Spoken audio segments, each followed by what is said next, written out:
When the DEA kicked in the door, they didn't just find cash and cocaine, they found a legend's empire crumbling from the inside. Miami, 1984. The streets were hot, not just with the sun, but with white powder, cartel money, and whispered names that carried more weight than any mayor. And among all the players, one name was spoken with respect, fear, and sometimes gratitude.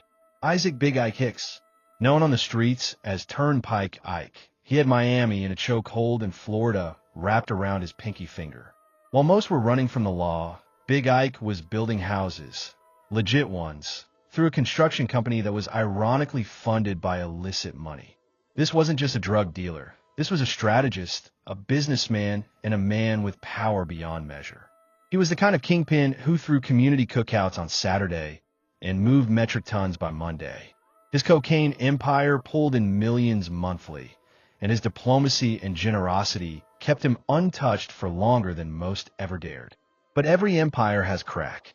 In the world of crime, you need loyalty, and Ike had it, until he didn't. James Bossman, Sawyer was more than a protege. He was family. Photos from 1985 show Ike and Bossman together, the kings of a kingdom hidden behind the veil of palm trees and pastel suits. Bossman was cold, calculated, a reflection of Ike, but maybe hungrier. Together, they formed a power duo that made even cartel veterans whisper in Spanish when their names were mentioned. But as history proves, power attracts attention, and attention attracts downfall. Fast forward to 1987.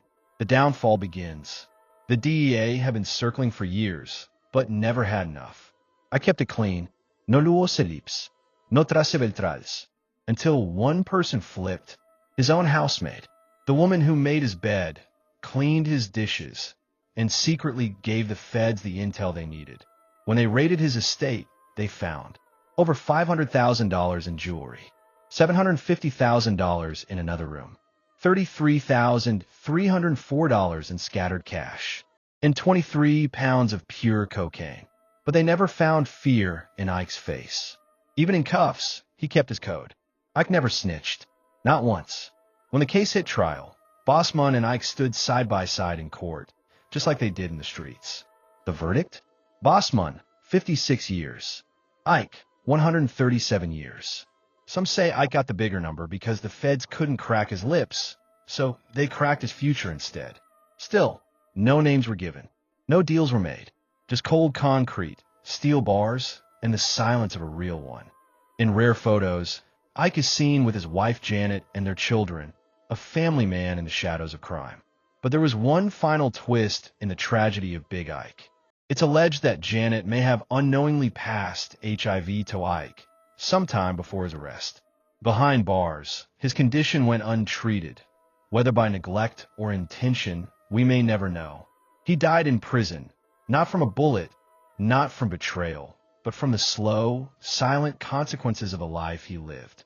As for Bossman, he served 20 out of his 56 years, and today, he walks free. But Ike's story?